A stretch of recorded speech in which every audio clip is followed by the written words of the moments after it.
After doing the initial test with the knife set up as it came from the factory, I removed the apex completely and dropped the edge angle down to about a 15 degree per side edge angle. That means in total it is about 12 to 14 degrees less than it was when I purchased the knife. I did spend a bit more time in making sure that I deburred the knife properly, since that was its main issue initially. I also took a piece of 500 grit sandpaper and I ran it across the insides of the scales all around, just to make sure I got rid of those sharp corners. And I have to be completely honest here, because I did compare it a bit with my Para 2. It never really occurred to me when I was working with the Para 2, ever since I've had this knife, that this was an issue, because I never held this big knife like this, trying to squeeze the tip in somewhere. Never, ever has this been a necessity for me to grab the knife like this. But with a little native, because the blade is so short, this does become a necessity, and you will feel it. So what I will have to do is, when I disassemble the knife, I will probably round off these jimpings, which were machined in the liners. I can see how some people might like them because they do offer extra traction. For me, they're a nuisance. I don't need them. But other than that, now I think the knife is ready to work. For such a small knife, indeed, I would prefer a thinner grind. Right now, 15 degrees per side. The thickness behind this very tall edge is about 0.65 millimeters. That means about 26 thousandths of an inch. That is thick, especially for such a small knife.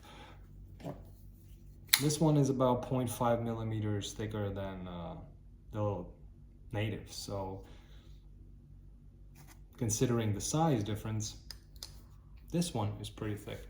However, if you're not ready to reduce the grind, lowering the edge angle is the next best thing. So let's see how it does. Same style of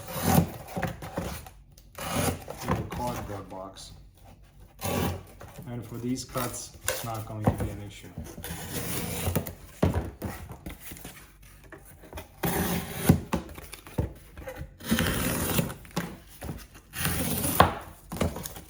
These were all the easy cuts.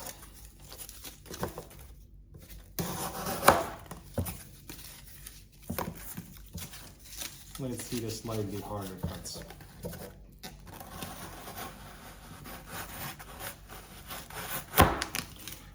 And to be honest, from what I remember from a couple of hours ago, yes, this moved a bit easier because it has a sharper edge, but the thick grind kind of makes it behave the same.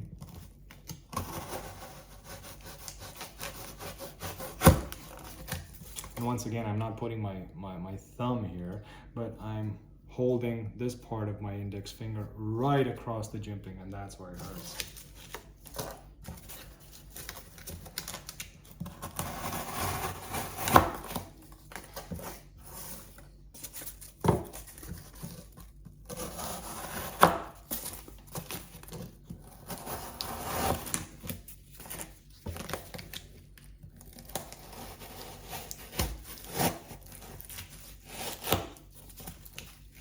But the cuts are a bit cleaner, although this discomfort remains.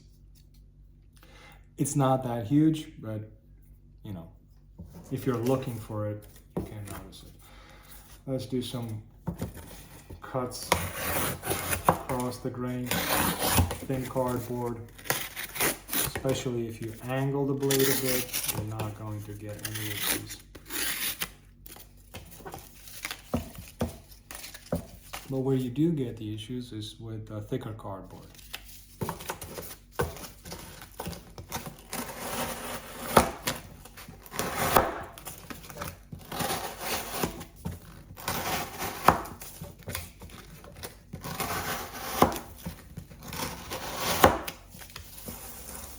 And yes, I do notice a difference in how it behaves. What I'm checking now is, did I actually do a good job deburring? Because if I would have left a burr by now, it would have been turned to a side, and I don't really feel a burr. Let's do a few cuts in this style of rope. And you can see, if you watched the previous video, I can actually push cut it, so it works, but that's not the point. The point is to see how it moves through, and yeah, there is a difference. So a lower edge angle, or even a cleaner edge angle that you put on the blade by yourself will do a better job. Let's get a bite of this sisal rope. Now this is where things get tricky. Push cutting into it is much easier than draw cutting, because I may have refined the edge too much. An edge, a toothier edge, will always do better for this sort of material. Hard sisal rope. This is 8mm thick sisal rope, and this one is very, very hard. It's not at all. I've tested more than one type of sisal ropes, and some of it are a bit softer. This one is pretty much the hardest that I could find, and when it comes to push cuts, it's really not an issue. If you have a clean edge, it does okay. When it comes to actually cutting the rope like this, you will get a clean cut, but it is much more difficult to saw your way through this type of material with a less toothier edge, a more refined edge. This is a 1500 grit finish.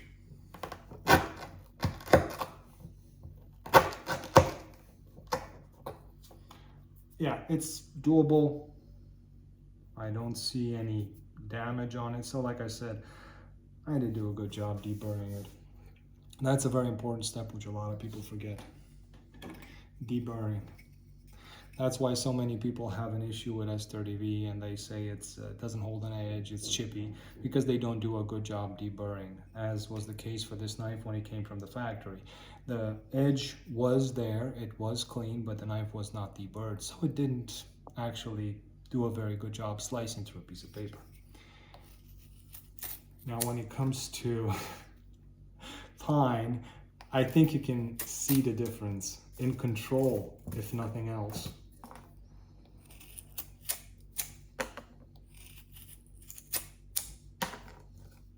To how it performs versus how it performed with the factory edge and factory edge angle.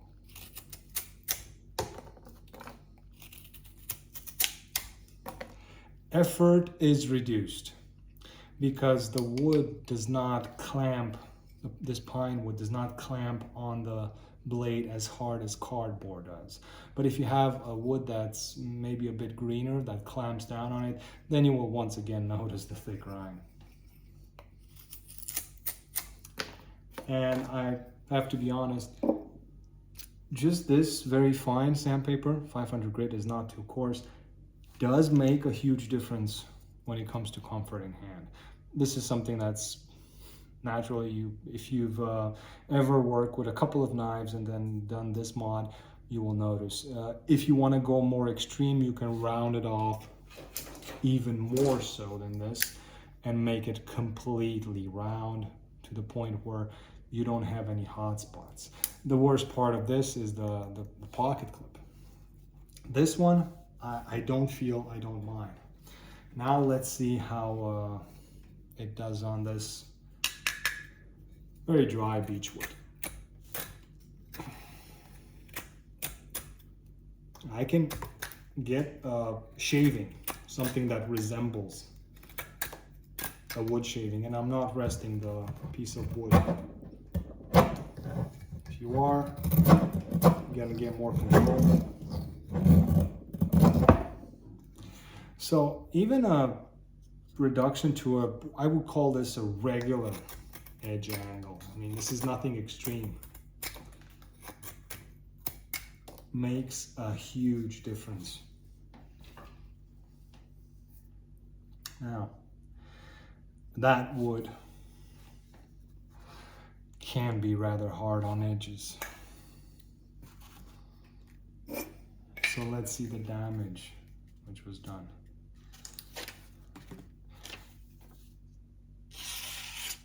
Not really, no.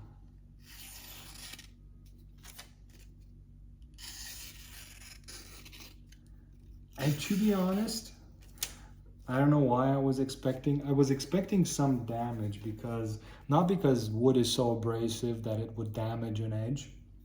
It's not. You can cut wood shavings for about 15 or 30 minutes and not lose any edge, almost not lose any edge. Now, if you drag the edge sideways on wood, then you're probably going to lose a lot of edge. But why I was concerned with, because you're having a hard time keeping this in the cut. And it jumps, and then you have a certain degree of shock hitting the wood repeatedly. If you just look at this piece of wood, you can see how it rips off the pieces of wood, and then you actually hit with the edge. Now, and I was expecting to see a bit of damage. You can see it skipping. And I am putting quite a lot of force behind these cuts. But you can see there is more control. And that, I would say, it's not the biggest reduction in edge angles. This is why I say, if you don't like the way a knife cuts and don't have the possibility to regrind the knife, the next best thing you can do is lower the edge angle.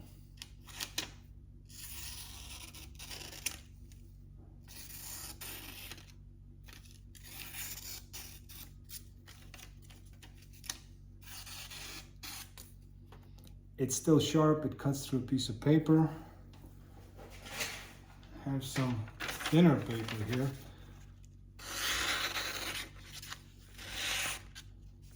It still does not jump, it doesn't skip.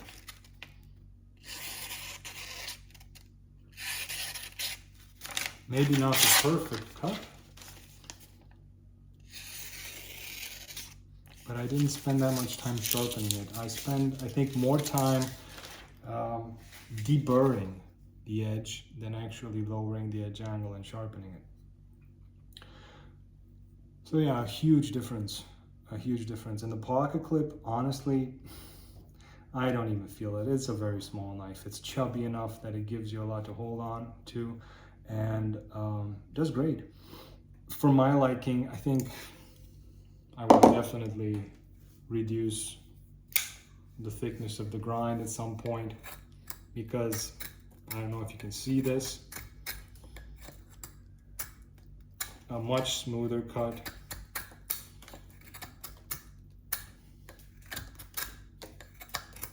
This one also jumps, is set up at a lower edge angle, under 15 degrees per size, somewhere around 12.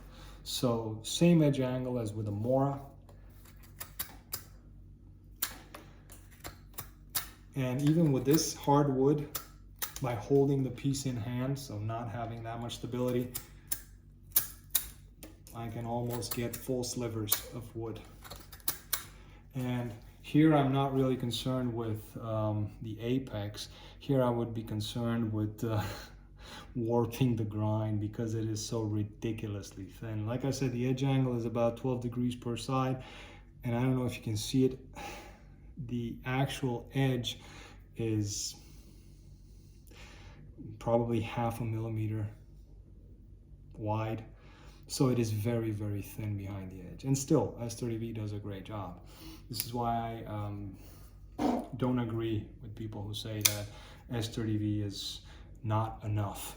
I think S30V is a completely acceptable steel, more than that, especially if you have a good heat treatment. All you have to do is play around with the cutting geometry. But that's for another video.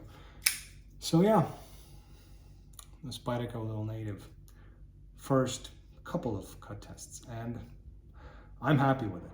Only thing left for me to do is probably thin out the grind a bit and disassemble it and take care of this jimping. It really bothers me. Maybe not so much in use. I will never get the opportunity to use this knife for 1 hour cutting up rope or taking down cardboard boxes. And if you just do a few cuts like I did here, it's really no discomfort. It's when you do plan to work with it for 30-40 minutes at a time that you have to take care of all the little details to make sure there are no hot spots. As such, and I am enjoying this new G10 texture, which is kind of aggressive, at the same time velvety, and for my hand, pleasant. So yeah, I hope you enjoy the little tests before and after. Thanks for watching. Any question, comments down below. And as always, I wish you all a great day.